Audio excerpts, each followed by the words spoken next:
There were 3 tickets on my windshield, 1 for each car. And the kicker? The signatures at the bottom were mine, except I never signed a damn thing. You know, when we moved into Bramblewood Ridge, I thought we hit the jackpot. Clean streets, decent schools, neighbors that waved when they saw you mowing the lawn. It had that whole good place to raise a family vibe. Tina and I looked at a dozen places, but this one felt right. Quiet, safe, and close enough to town that the kids wouldn't feel like they lived in the sticks. The house itself isn't anything fancy. Brick single-story, 2-car garage, wide enough driveway. But to me, it's ours. Every inch of it. I put in the stone border around the garden bed myself, laid the concrete extension on the side of the driveway with Dylan one weekend. Got a little sunburned, a little drunk on warm beer, and a lot closer to the kind of life I always wanted. It's not about having a big house. It's about having a place that feels solid, unshakable. That side extension's kind of important, by the way. Remember that. It'll come up later. I run a small auto shop with my son Dylan, nothing huge. 3 bays, some loyal customers, and more oil stains than a mechanic should probably admit to. But it's ours too. I started it after 10 years of busting my knuckles at the dealership, saving every extra cent. Now it's a family gig. Dylan's been helping me since high school, and honestly, the kid's good. Better than I was at his age. Probably better than I am now, if I'm being honest. Tina, my wife, she's the reason this whole thing works. She's been a nurse going on 20 years, and I swear to God the woman hasn't aged since we met. She's got that calm under pressure thing nurses get, which comes in real handy when your husband's flipping out over brake lines and billing software and your kids are slamming cabinet doors at 11 at night. Speaking of which, the kids. Dylan's 22 now. Still lives with us while he saves up to get a place of his own. He tried moving out once, but the rent was highway robbery and he missed Mom's cooking. Came back 2 months later with his tail between his legs and a pile of laundry that could have walked in by itself. He's solid, though. Works hard, shows up early, never complains. Maya's 19th college student, part-time courier.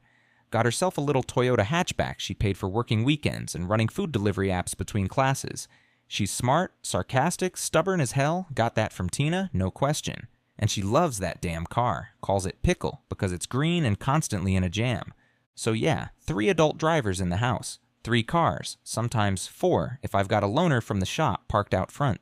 But even then, we're careful. Always have been. Nobody parks on the street, we don't block the sidewalk, don't make noise. We're not those neighbors. We even tried to play ball with the HOA at first. You know, showed up to the meet and greets, nodded along when they talked about trash bins and community beautification. Tina brought banana bread once to one of their little spring renewal events. The kind with walnuts. She knows I hate walnuts. That's how much she was trying to be a good neighbor. Thing is, I didn't grow up with HOAs. Hell, I didn't even know what one really was until we started house hunting. Where I grew up, if your neighbor painted his house lime green or parked an RV in his yard for 6 months, you just lived with it. Maybe muttered about it to your wife, but that was it. But here, there's a rulebook. No, scratch that. A damn manifesto. Printed on thick paper with watermarks and a table of contents like they were worried someone might try to cite it in a federal trial. I remember reading through it when we moved in, flipped through the pages, saw the usual stuff. No boats, no commercial signage, mow your lawn, don't raise livestock. Fine. I don't want goats next door either. But there was a clause buried halfway through that stuck out. Residents shall not maintain more than 2 personal vehicles visible from the street on a residential lot at any time. At the time, I figured it was one of those rules that's there for show. Like, yeah, technically jaywalking is illegal too, but nobody's handing out tickets at the crosswalk. I even asked the realtor about it. She gave me that smile, you know the one, and said, "Oh, they don't really enforce that unless you're causing a problem." Spoiler alert, apparently we were causing a problem, but that came later. For a good couple years, everything was fine, peaceful even. I worked, the kids drove their cars, Tina did her thing, and the HOA mostly kept to organizing Halloween decorating contests and complaining about someone's fence not being aesthetically harmonious. And then Karen moved in. She bought the big corner house at the end of the block. Fancy stone facade, 2-story entryway, little fake lanterns on the garage. The house always looked like it thought it was better than the rest of us, and Karen fit right in. From day one, she made herself known. She walked the neighborhood like she was on patrol, coffee in hand, eyes scanning everyone's lawns. Introduced herself at the monthly HOA meeting with a speech about restoring order and excellence. I'm not kidding, she said that out loud like she was running for mayor. A few months later, she ran for HOA board president, and won, unopposed, because no one else wanted the job. Not that I blamed them. The HOA's mostly just people who got guilt-tripped into showing up and end up arguing about lawn height and whether wind chimes are a noise violation. But Karen? She wanted it. She wanted the gavel, and once she got it, the whole vibe of the neighborhood shifted. It wasn't sudden. It never is with people like her. She started with little things. Friendly reminders taped to doors. Community standards updates in the monthly newsletter that were just reworded versions of existing rules. But the tone changed. There was this new energy, like the HOA wasn't just managing a neighborhood anymore, it was enforcing something. Karen didn't want to keep the peace, she wanted control. And the thing about people like her, they don't go after the loud ones first, they go after the ones who look easy to push. I guess that was us, because we had too many cars, and Karen had just found her crusade. It started with a knock on the door. Not loud, not angry, just that polite, rhythmic tap-tap people do when they're trying to come off neighborly. I was in the garage, up to my elbows in an old Jeep Cherokee that belonged to a buddy of mine. Oil filter stuck like it was welded on. I wiped my hands, stepped outside, and there she was. Karen, buttoned-up polo shirt, clipboard, that weird, tight-lipped smile she always wore like it had been stapled on. "Morning, Mike," she said, all sugary and smooth. "Mind if I steal a minute?" I should have said no. Should have pretended I had grease in my ears or that I was late for a funeral. But I didn't. I just said, "Sure," and leaned against the garage frame. She glanced over my shoulder, eyes scanning the cars like she was evaluating inventory at a dealership. Dylan's truck, Maya's hatchback, my old Ford. "Busy house," she said. "Yeah, family of drivers," I replied. She chuckled, just a breath. "Of course, it's just, well, some of the board members brought up a concern at the last meeting about vehicle volume, visibility, that kind of thing." I didn't say anything, just waited. Karen tapped her clipboard like she was trying to work up the courage to sound reasonable. "I'm sure you're not trying to break any rules, Mike," she said. "But as you know, the HOA does have a guideline about only 2 personal vehicles visible from the street." I told her, as politely as I could, that all 3 cars were in our driveway. On our property, not on the street, not blocking anything, that we weren't hosting a car show, just living our lives. She nodded along like she agreed with every word. Of course, it's just, when we allow little exceptions, it becomes harder to enforce consistency. And consistency is what keeps the neighborhood looking its best. Looking its best. That phrase stuck in my head like a thorn. I asked her again calmly if she was suggesting we sell a car or ask one of our kids to stop living at home. She just blinked, gave me that same frozen smile, and said, "I'm just here to open a dialogue." And then she left. Just like that. No fine, no paperwork, no official notice, just a dialogue. But it didn't feel like a conversation, it felt like a warning. That night, I told Tina about it. She gave me that look, the one that means she's listening, but also trying to figure out if I'm overreacting. "Maybe she's just being thorough," Tina said. "Maybe," I said, but my gut said otherwise. I didn't sleep great that night, kept thinking about the way Karen had looked past me into our garage, at our cars, not like a neighbor making small talk, like a hawk eyeing movement in the grass. And sure enough, 2 days later, a letter showed up, not from Karen, from the HOA itself. Friendly reminder regarding vehicle guidelines. No fine, not yet. Just a bullet point list of rules I'd already read 3 years ago when we moved in, with a helpful little paragraph at the bottom suggesting that I take appropriate steps to align with the community's expectations. Tina said I was being paranoid. Dylan joked that we should just start painting the cars to match the lawn so Karen wouldn't notice. Maya rolled her eyes and said, "Let her try to take pickle." I dare her. But me? I'd seen enough crap in my life to know the difference between a passing comment and a first move. This wasn't about cars, it wasn't even about rules, it was about control, and something told me Karen wasn't the type to stop once she got a foot in the door. You ever see one of those ants on the sidewalk? The ones that just kind of bumble along at first, checking things out? But if they find something sweet, they go back and bring the whole damn colony?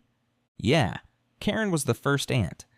All right, buckle up, because this is where it starts getting messy. A week or so after that friendly reminder, we got another letter. This one was less friendly. No more warm language about community expectations. This time it was a notice of violation. According to them, we were in breach of Article 7, Section C of the HOA guidelines regarding the number of personal vehicles visible from the street. There it was, in all caps, second notice, violation, subject to penalty. And stapled to it? A photo, black and white, grainy. Taken from across the street, you could just make out the angle of our driveway and the front of all 3 cars. I stood there holding the picture like someone had been spying on us. Because they had. Karen. There was no signature, of course. HOA letters never come signed by a person. It's always the board. But we both knew exactly whose fingerprints were all over it. She'd found her sweet spot, her pressure point, and now she was leaning in. The letter said we had 10 days to resolve the violation or a fine would be issued. They also recommended moving one vehicle into the garage to preserve neighborhood visual harmony. Let me explain something. Our garage is being used for work, for storage, and for the kind of tools I don't want shoved into some flimsy plastic shed out back. We parked 2 cars in the driveway and one on the extended slab I poured myself. Nothing's blocking the sidewalk, no one's parking on grass, and every single car is on my property. I showed Tina the letter at dinner. She stared at it for a minute, then said, "Okay, this is turning into something." Maya said we should just ignore it. Dylan offered to park his truck a few blocks down and walk home. That's the kind of kid he is, but I wasn't having it. This was our home. We paid for this place, paid dues every quarter, shoveled our own damn snow, and trimmed our hedges better than half the people on the street. And now we're getting shaken down over a driveway? So I wrote a letter back, short, respectful, but clear. I pointed out that all the vehicles were on our property, that nothing in the city code prohibited the number of parked cars as long as they weren't obstructing public access, and that the HOA's guidelines were vague at best. I sent it certified, return receipt, and everything. That should have been it, right? Reasonable man, reasonable letter, end of story. Instead, that's when things started to heat up. The next week, I came home from work and saw a sign staked out on our lawn. Just one of those flimsy plastic ones, like the kind for pest control or roofing services. Except this one had a big HOA logo and the words "Notice Property Under Review for Non-Compliance." Right there, in front of our house, for the whole damn neighborhood to see. I walked straight over and ripped it out of the ground. Marched inside, slammed the door, held the sign out to Tina like, "You seeing this?" She looked at it, then at me, and just said, "Karen." Of course it was Karen. Who else would think public shaming was a solid management tactic? I emailed the HOA that night, demanding to know who authorized the sign and under what authority. Got a reply 2 days later. Vague legalese, something about visibility of enforcement being part of due process, and the board acting in accordance with community charter. Total BS. Couple days after that, we got our first fine, $75. Reason, excessive visible vehicle count unresolved. At first I laughed, then I got angry, then I stopped laughing, and that's when the neighbors started saying stuff. Nothing mean, nothing harsh, just that subtle, low-grade kind of pressure that eats at you over time. I'd be out mowing the lawn and someone walking by would pause, shift their weight, and say, "Hey Mike, listen, I think it's crazy too, but maybe it'd just be easier to, park one car in the garage. Keep the peace." Or, "You know how Karen is. It's just not worth the hassle." Or the worst, "Honestly, I don't want to take sides, but it just looks kind of cluttered." Cluttered. 3 working cars on private property, and now I'm a hoarder with a rust farm out front. Even people who liked us, people we'd barbecued with, traded tools with, passed casserole dishes to at block parties, started pulling back. There were no more casual conversations in the driveway. No more waves when I rolled out the trash bins. Just that weird silence, like people were scared to be seen on the wrong side of something. And meanwhile, Karen was ramping up. HOA newsletters started featuring little editorials, unsigned, of course, about preserving the character of our community and ensuring our streetscapes remain visually uncluttered. She started scheduling walkthroughs of the neighborhood, clipboard in hand, with a rotating cast of board members flanking her like Secret Service, and every time they passed our house just a little slower than the rest. Then the cameras showed up. 2 of them mounted on light posts near the front entrance of the subdivision. According to the newsletter, they were for safety and monitoring purposes. But somehow, only one house kept getting violations with time-stamped photos attached. You guessed it. Now we were getting $75 fines every 2 weeks, then $150, then $250. They said it was recurring non-compliance. I said it was targeted harassment. We appealed. They reviewed and denied. We requested a hearing. They scheduled one, then postponed it. Twice. And then came the kicker. Karen pushed through a vote on a new HOA policy.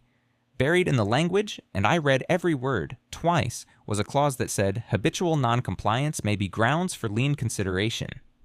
In other words, keep ignoring the tickets, and we'll come for your house. I sat at the kitchen table that night with a stack of papers in front of me, my jaw clenched so hard it hurt. Tina was quiet, just rubbing my back. The kids sat on the other side of the table, unsure whether to speak or not. I looked at Dylan and said, "You don't park your truck here anymore. They win, and they come for someone else next." Maya just nodded. I'm not giving up Pickle for some HOA drama queen. God, I love those kids, but I'd be lying if I said I wasn't scared. Not just pissed off anymore, scared. This was our home, the place I built with my hands, the place I hoped my grandkids would visit someday. And now it was in the crosshairs of a woman with a clipboard, a superiority complex, and just enough authority to make my life hell. And the worst part? The more I pushed back, the more she smiled, like she wanted the fight, like she needed it, like she'd already written the ending in her head, and we were just actors reading lines. But I wasn't about to stick to her script. All right, so after the fines kept rolling in and the threats about liens started popping up in bold font, I figured it was time to stop playing defense. I didn't want this to become some long, drawn-out war. I really didn't. Contrary to what Karen seemed to believe, I wasn't trying to be a rebel. I just didn't want to sell a damn car to keep her happy. That's it. So I decided to try and go about things the right way. Do it by the book. Follow the channels. Be the reasonable adult in the room. First, I called the HOA's office number. Left a voicemail. Didn't hear anything back. Called again. Still nothing. Finally sent an email asking for a formal sit-down, or at least a phone call with a board member to talk about a possible solution. The response I got came from the HOA's generic email address, signed HOA Administrative Correspondence Team, which I'm convinced is just Karen in a different hat, and it said, "We encourage residents to attend the monthly community board meeting for concerns and appeals." Fine, I showed up, and the meeting was held in the little clubhouse by the pool.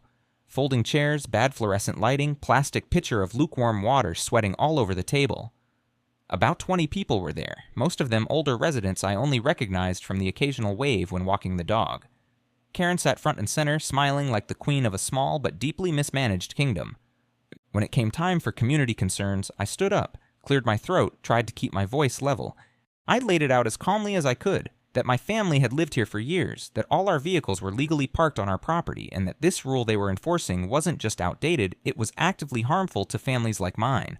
I told them the fines were disproportionate, that the language was vague, and that the application of the rule seemed targeted. I didn't say Karen's name, but I didn't have to. Karen smiled the whole time I talked. That same tight-lipped, "I'm listening, but I've already decided you're wrong" kind of smile. When I finished, there was a small pause. Then Karen, in that sweet tea voice of hers, said, "Thank you for sharing your perspective, Mike. We'll take your comments under advisement." And just like that, they moved on to the next topic. Repainting the tennis court fence. No discussion, no back and forth, just a pat on the head and next? Afterward, a couple neighbors came up to me, folks I hadn't spoken to much before. One guy, Ed, I think his name was, gave me a sympathetic shrug and said, "It's just easier if you go along with it, man." Another woman whispered, "Don't take it personally. She just likes structure." Structure, right, like I was some chaotic force of nature just because we had one extra damn car in the driveway. Still, I didn't give up. I started digging. I went down to the city planning office and asked if there were any municipal codes that backed up the HOA's rule. The clerk behind the counter looked at me like I'd asked for directions to Atlantis. She said as long as the vehicles were registered, parked on private property, and not blocking public right-of-way, there were no city-level restrictions. She even printed out a copy of the local code to show me. Armed with that, I went back to the HOA. I sent another email. Attached the relevant city ordinance. Explained again that we weren't in violation of any real laws. The reply? HOA regulations are independent of city ordinances and are enforceable through contractual agreement. Continued noncompliance will result in further escalation. Escalation, that's the word they used, like this was a hostage negotiation. I figured maybe I was missing something legal, so I made a few calls and eventually found a local attorney, Lacey Roth. She was in her early 30s, sharp as a razor, and had that gleam in her eye that said she really hated bullies with clipboards. We met at her office, and I laid it all out. The letters, the photos, the fines, the under review sign in my yard. She read through it quietly, tapping her pen against her notebook. When she was done, she looked up and said, "They're not technically breaking any laws, but they're definitely pushing the edge of what they're allowed to do. They're counting on you not pushing back."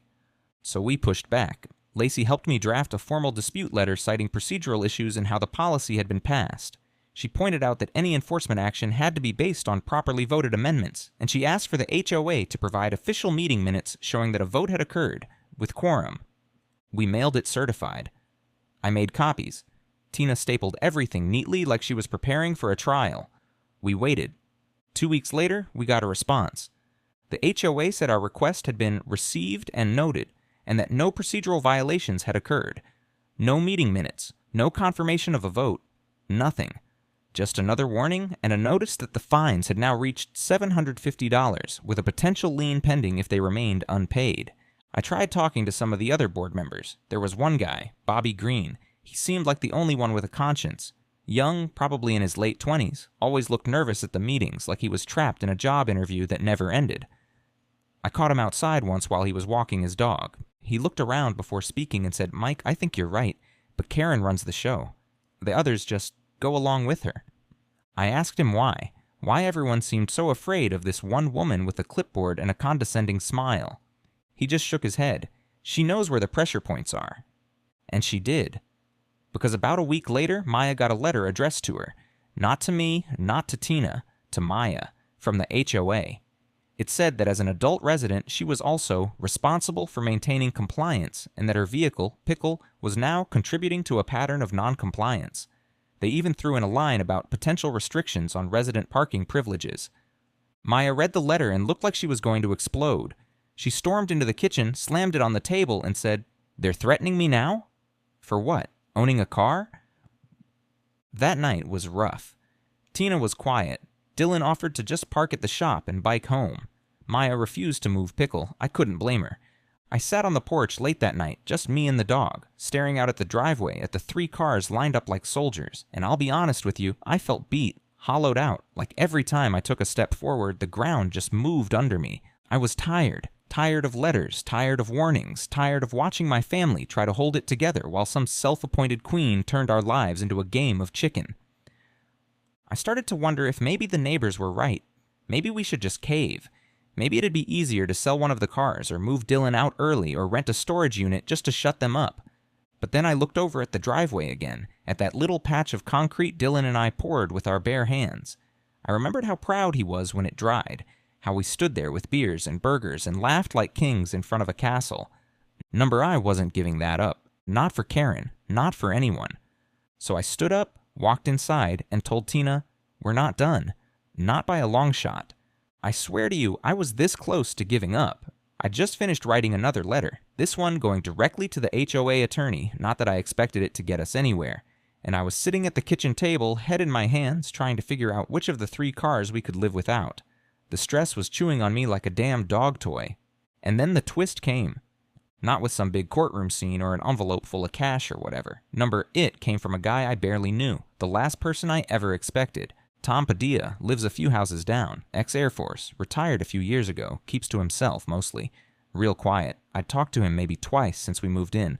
Once when I helped him jump his battery, once when we ended up behind each other at the gas station and did that awkward wave thing. Anyway, I'm out walking Winston after dinner, just trying to burn off the tension, and Tom's sitting on his porch sipping something brown out of a heavy glass. He waves me over. That's weird enough. I walk up figuring he just wants to talk about the weather or ask if I heard the coyotes last night. But nope. He looks me dead in the eye and says, "You still got those HOA letters?" I blinked. "Yeah, binder full of them. Why?" He pulls out a manila envelope from under the armrest of his chair and hands it to me like it's radioactive. "Because I think this is something you're gonna want to see." I took it, kinda confused. "What is it?" "Let's just say I've been collecting things, watching, listening. I've lived here longer than Karen, seen her games. She likes control, but she's sloppy when she thinks no one's looking." I opened the envelope right there, on his porch. Inside was a stack of documents. Old HOA meeting minutes, the kind they don't send out, the internal draft versions. Handwritten notes in the margins. One page even had Karen's handwriting on it. You could tell by the way she looped her K's like she was signing an autograph. Another was a list of targeted properties for visual enforcement priority. And guess what house was circled in red ink? Yeah, ours. There were more. Emails, screenshots, even a printed out PDF of a PowerPoint she'd used during a private board meeting. One of the slides literally said, "Visibility enforcement equals long-term compliance equals resale value control." My blood went cold. Tom just kept sipping his drink. I used to be on the board, back when they were halfway decent. I quit after Karen got in, told him I wouldn't be part of her little empire, but I kept all this. Didn't think I'd need it, till you started pushing back. I asked him why he never said anything before, why he just watched all of this play out. He sighed. Because most folks roll over. They grumble, they pay, they move on, but you didn't. You stood up, even when they came after your daughter. I figured maybe it's time someone else stood with you. That night, I sat at my dining room table, flipping through every page. Tina read them over my shoulder. Dylan came in halfway through and said, "Is this real?" Maya muttered, "I knew she was shady, I knew it." But the goldmine wasn't just in the dirty tactics, it was the part at the bottom of one draft of the HOA charter revision from 2 years ago. A signature page. Blank. No resident signatures, no vote tallies, no notary stamp. It was the original proposed amendment, the one that added the language about limiting visible vehicles. And it had never been ratified properly. It had a big red draft watermark on every page. But that's the version Karen had been enforcing this whole time. The fines, the threats, the policies, all of it was based on a document that was never legally enacted. Let that sink in. Karen had built her little regime on a pile of paper that wasn't worth the toner it was printed with. I called Lacey right away and told her what we had. She asked me to scan everything and send it immediately. Then she said something that stuck with me. "This isn't just shady, Mike, it's fraud, and if she's been collecting money based on this, that's actionable." I didn't sleep that night. Not because I was stressed, but because my brain wouldn't stop racing. For the first time in months, I felt like we had the upper hand. Like maybe, just maybe, we weren't the crazy ones yelling into the void. We had something real now, something that could bring the whole damn house of cards down. It's a weird feeling, when you go from powerless to pissed off with purpose. I remember sitting there staring at those pages from Tom, the whole stack spread out across the dining room table like we were prepping for war, because that's what it felt like. Like war, except instead of bullets, we had highlighters and a scanner. Tina brought over coffee, Dylan pulled out his laptop, and Maya just muttered, "We're burning this woman down." I think that was the moment it hit me. We were really gonna do this. The next morning, I met up with Lacey in her office. I handed her the envelope with the original unratified documents, and I swear, she looked at it like I'd brought her buried treasure. She read through the whole thing, then leaned back and said, "She's done. If we play this right, she's done." But she was careful. This wasn't just about proving Karen wrong. This was about laying a clean legal trap. If we rushed it, she'd squirm out of it like she always did. We needed to build something tight, something layered, something she couldn't spin or wriggle out of. The plan had 3 parts, and each one depended on timing and patience, which, as Tina so lovingly reminded me, is not my strong suit. But this time, I was willing to slow down and get it right. First thing we did was request the official HOA documentation again, but this time not as homeowners. Lacey submitted a formal legal request through her firm, citing our right to review governing documents as part of a potential legal action. That put them on notice, which was part of the play. We wanted Karen sweating a little, and we wanted to see if she'd send back the same doctored version of the vehicle rule that Tom had the draft of. Spoiler, she did.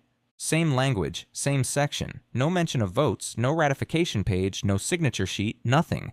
That was our confirmation. Next, we went back to Tom. He still had access to some of the internal HOA communications. Apparently, Karen was sloppy about revoking board member access when people stepped down. He logged in and pulled whatever minutes he could get his hands on. Most of it was boring. Budget stuff, landscaping bids, discussions about pool maintenance. But there were some gems. One in particular stood out. A strategy session summary, written by Karen herself, where she said, and I quote, "Reinforcing vehicle compliance allows us to gradually nudge out renters and multi-car families, increasing buyer appeal." Tina nearly spit out her drink when she read that. That sentence right there, that wasn't just petty, that was discriminatory, that was motive, and it gave our case a whole new dimension.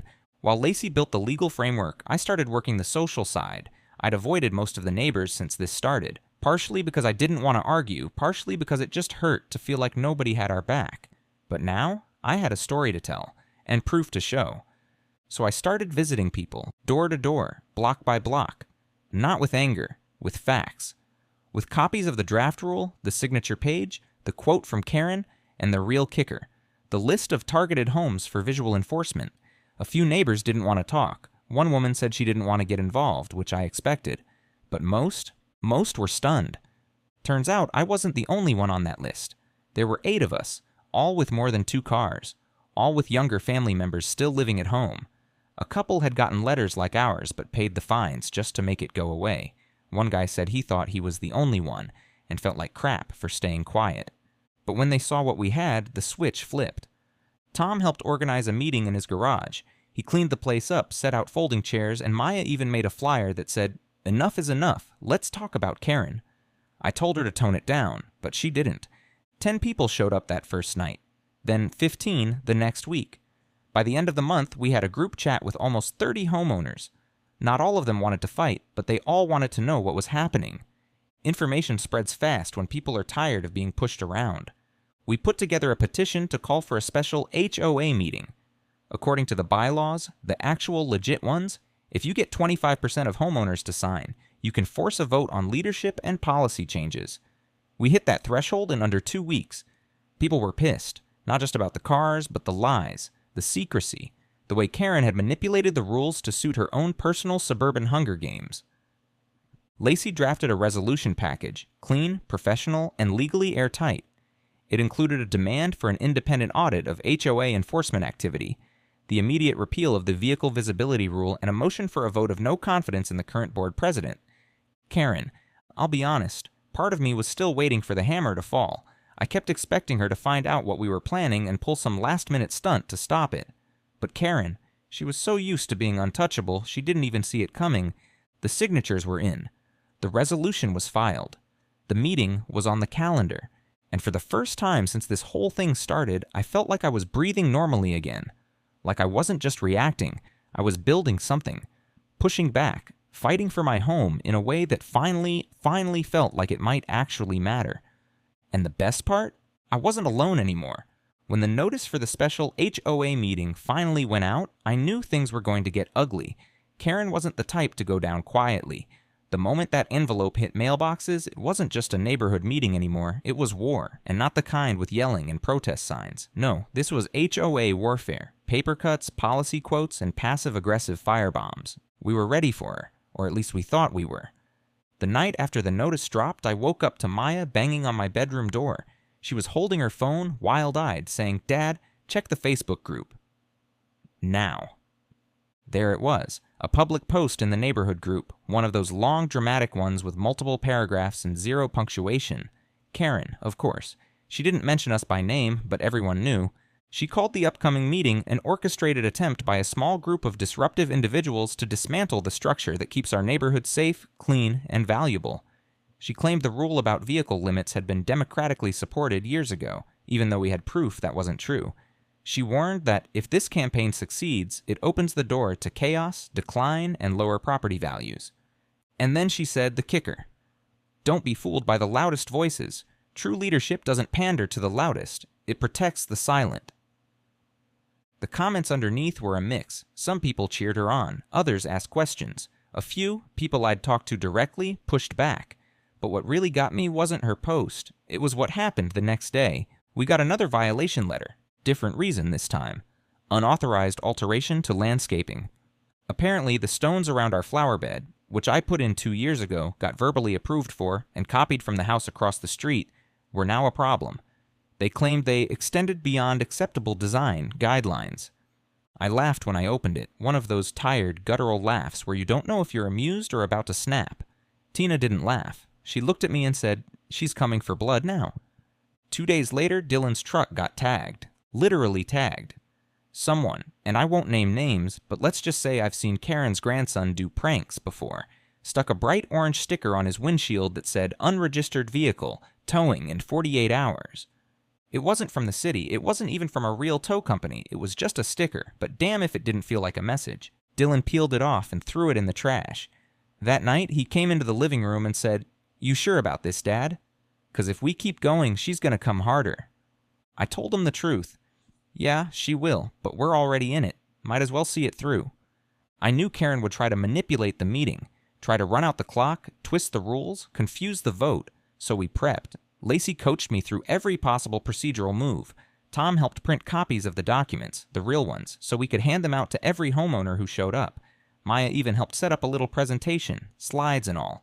I told her to keep it simple. She ignored me and added dramatic fades and title cards. "Let me cook," she said. The night of the meeting came fast. The room was packed, standing room only. More people than I'd ever seen show up for an HOA event, and they weren't there for cookies and pool talk. They were there for blood. Karen walked in like she owned the place, head high, clipboard in hand, flanked by 2 board members who looked like they'd rather be anywhere else. She gave me the tight smile, the same one she used back when this whole thing started. Only this time, I didn't smile back. She opened the meeting with her usual spiel. Thank you for your presence. We love community engagement, blah blah. But when she tried to move on without acknowledging the petition, Tom stood up and said, "Point of order. We're here for the special vote." Karen froze, just for a second. Then she smiled that same Stepford wife smile and said, "Of course, we'll get to that." She stalled for 40 minutes, talked about pool repairs, trash pickup schedules, seasonal landscaping bids. She even started reading the community budget line by line like she was filibustering Congress. But she couldn't hold it off forever. Finally, I stood up and asked the room, "Is anyone here tonight not here because of the vehicle rule and board leadership?" Every hand went up. Karen still tried to keep her grip. She said the proposed vote was unfounded, based on misinformation, legally questionable. But then Lacey stood and handed her a folder.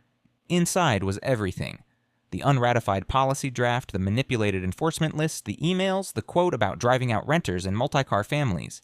Everything. Karen flipped through the pages, and for the first time since I met her, I saw her blink, like a poker player who just realized she was holding the wrong cards. I don't know if she knew the jig was up in that moment, but I did. She tried to pivot, said the documents were taken out of context, that there was no proof they were even valid. But then Bobby, the quiet, nervous board member, finally spoke up. He stood, cleared his throat, and said, "I was there. I remember. That version of the rules never got the vote. We were supposed to table it and bring it back next meeting. We never did." Silence. You could have heard a pin drop.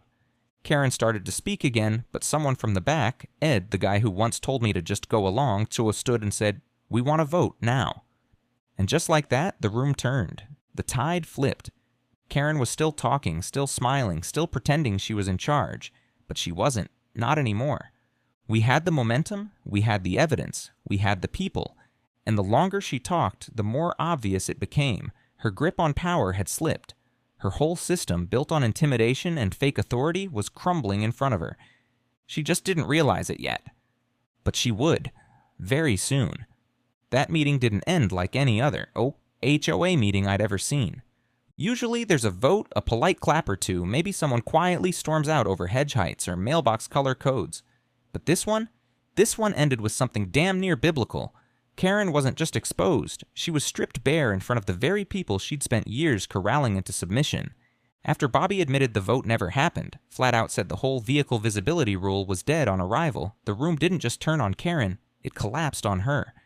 People started murmuring, then talking louder. A couple neighbors asked for copies of the documents. Maya passed out the handouts like she was handing out flyers for a revolution. Folks were flipping pages, pointing at quotes, gasping out loud. Someone, I think it was that quiet guy from the cul-de-sac, Bill or Ben or something, stood up and said, Wait, you mean all the fines we've paid over the past 2 years were based on a rule that was never legally adopted?" Lacey didn't even blink. That's correct, and that could constitute unlawful enforcement and financial misrepresentation. Then the floodgates opened. Ed, the same guy who used to tell me to just go along, stood up and said he'd paid over $600 in fines last year for having his niece's car parked in front of his house over winter break. The Johnsons had been fined 3 times for having their college-age twins home for the holidays. Even old Mrs. Lieberman in the Blue Rancher whispered to her daughter, "I thought I was the only one." Turns out, Karen's crusade had been broader than we realized. She'd targeted everyone who didn't fit her version of neighborhood harmony.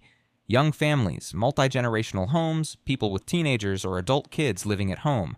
Hell, even the retired couple down the street who drove matching Subarus had been fined once for duplicate model visibility. It was never about cars, it was about control. That room, that little sweaty clubhouse with its terrible folding chairs and sad-looking water pitcher, became a courtroom. Karen was the defendant and the jury was her own community. She tried. I'll give her that. She stood up and launched into one of her monologues, something about intentions and preserving values and how mistakes may have been made, but the spirit of the rule was meant to elevate the living standards for everyone. But nobody was buying it. Someone, and to this day I don't know who, said loud enough for the whole room to hear, "You don't get to enforce your spirit with other people's money." And just like that, the room clapped. Not like a standing ovation, not like a mob. Just a clean, cathartic, "we see you now" kind of applause.